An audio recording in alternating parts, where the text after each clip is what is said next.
බොහෝ දෙනෙක් අහන ප්‍රශ්නයක් තමයි අපි බැංකුවක ෆික්ස් ඩිපොසිට් එකක් දානකොට සහ ඉන්ෂුරන්ස් එකක් දානකොට තියෙන වෙනස මොකක්ද කියන එක.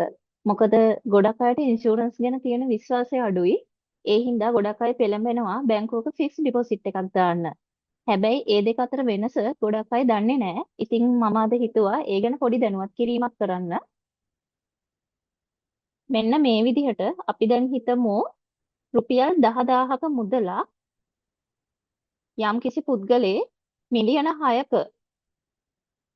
ෆන්ඩ් එකක් ගොඩනගන්න ඉන්වෙස්ට් කරා කියලා. හැබැයි දැන් රුපියල් 10000ක මුදල එයා මාස්පතා බැංකුවට මාසිකව දානවා. හැබැයි මාස 12ක් දාද්දි ඒ කියන්නේ අවුරුද්දක් මේ 10000 දානකොට එයා මිය යනවා. එතකොට එයාට එයාගේ පවුලේ අයට ඉන්වෙස්ට්මන්ට් එක විදිහට හම්බෙන්නේ රුපියල් 1,20,000ක මුදලක් සහ ඒ සඳහා එකතු වුණු පොලිය. ඩෙත් බෙනිෆිට් එකක් නැහැ, ඩිසෙබිලිටි බෙනිෆිට් එකක් නැහැ, ක්‍රිටිකල් ඉල්නස් බෙනිෆිට් එකක් නැහැ. ඔහු රෝහල්ගත වෙලා යම්කිසි කාල සීමාවක් හිටියානම්, ඒ වගේම හොස්පිටලයිසේෂන් එකකදී ඒ හොස්පිටල් බිල් එක ඔහුට ගෙවන්නෙත් නැහැ.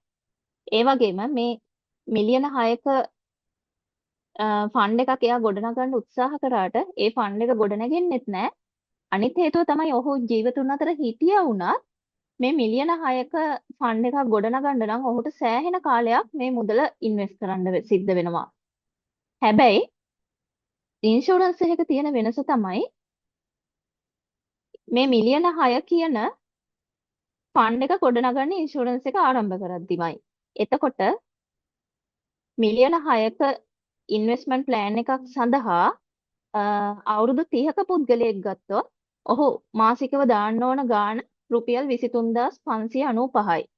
ඒ මුදල දාලා අවුරුදු 25කින්, ඒ කියන්නේ ඔහුට අවුරුදු 55 වෙනකොට ඔහු 6 මිලියන් ෆන්ඩ් එක ගොඩනගලා ඉවරයි.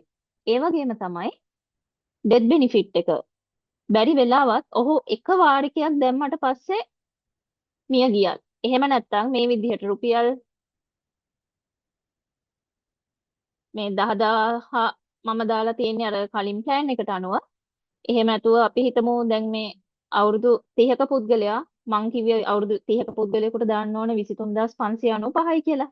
ඒ මුදල මාස 12ක්, ඒ කියන්නේ අවුරුද්දක කාලයක් දැම්මට පස්සේ ඔහු මිය යනවා. එතකොට ඔහුගේ පවුලේ අයට ලැබෙන ඩෙත් බෙනිෆිට් එක වෙන්නේ මේ මිලියන 6 සහ ඒ වෙනතුරු එකතු වෙන බෝනස් එක. බෝනස් එක කියලා කියන්නේ අර බැංකුවක ඩිපොසිට් කරනකොට පොලියක් එකතු වෙනවා වගේ ඉන්ෂුරන්ස් වල හැදෙන්නේ බෝනස් එකක්. ඒ බෝනස් එක හැදෙන්නේ ඔහු දාන අර පුංචි මාසික වාරිකයට නෙමෙයි, ඔහුගේ ෆන්ඩ් එකට සාපේක්ෂව. ඒ කියන්නේ මිලියන 6ට තමයි බෝනස් එක හැදෙන්නේ. එහෙම නැතුව ඔහු දාන අර මාසික වාරිකේ විදිහට දාන පොඩි ගානට නෙමෙයි. ඒක තමයි මේ දෙක අතර තියෙන වෙනස.